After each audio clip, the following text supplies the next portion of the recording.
இதேபோல அரியலூர் மாவட்டத்திலும் ரேஷன் கடைகளில் பாமாயில் பருப்பு கிடைக்கவில்லை என ரேஷன் அட்டைதாரர்கள் புகார் தெரிவிக்கின்றனர். விவரங்களை தருகிறார் செய்தியாளர் கலைவாணன். அரியலூர் மாவட்டத்தில் இருக்கக்கூடிய சூழல் என்ன? விவரங்கள்.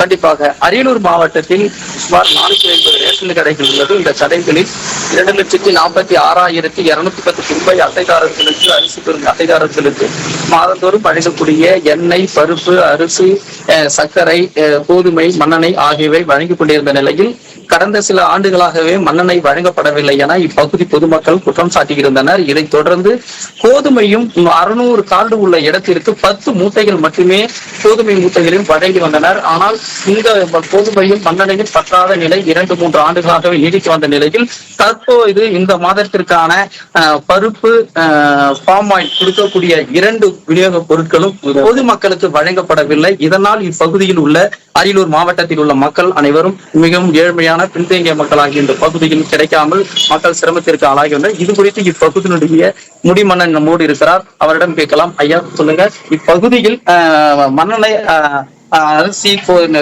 ரேஷன் கடை கொடுக்கப்படுகிறதா? அரியலூர் மாவட்டத்தில் 8க்கும் மேற்பட்ட சிமெண்ட் ஆலைகளால் மாவட்ட மக்கள் வாழ்வாதாரத்தை இழந்து நிற்கிறார்கள். எங்களுக்கு வாழ்வாதாரத்தை கொடுத்து கொண்டிருந்தது 100 நாள் வேலை திட்டம்.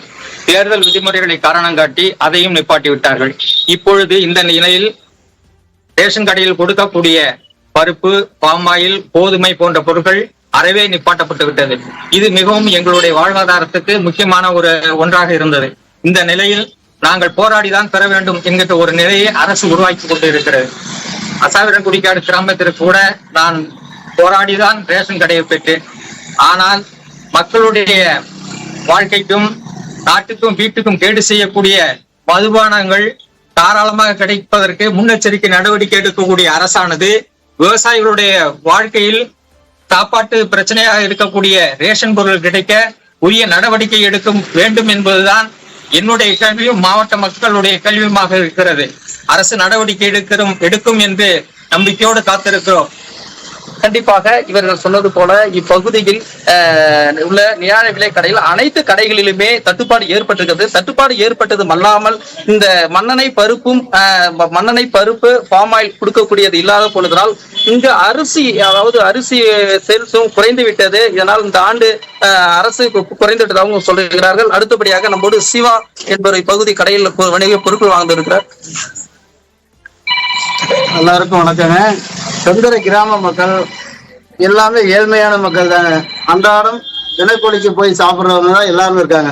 ஆனா இந்த ரேஷன் கடையில அரிசி, பருப்பு, எண்ணெய் இதை வாங்கி சாப்பிட்றது கொஞ்ச நாளாக எங்களுக்கு இது ஒரு கொஞ்சம் பசியாரம்.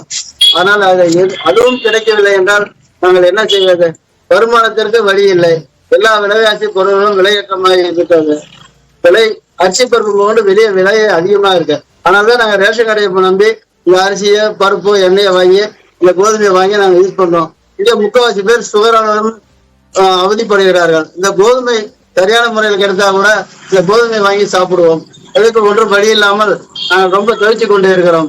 செந்தரை கிராம மக்களுக்கு ஒரு நல்ல வழிகாட்ட வேண்டும் என்பதை நான் உறுதியோடு தெரிவித்துக் கொள்கிறேன். கொஞ்சம் நல்ல முறையில் இதை செஞ்சு கொடுக்குமாறு தாழ்மையுடன் கேட்டுக்கொள்கிறேன். கண்டிப்பாக இப்ப இந்த பகுதியில்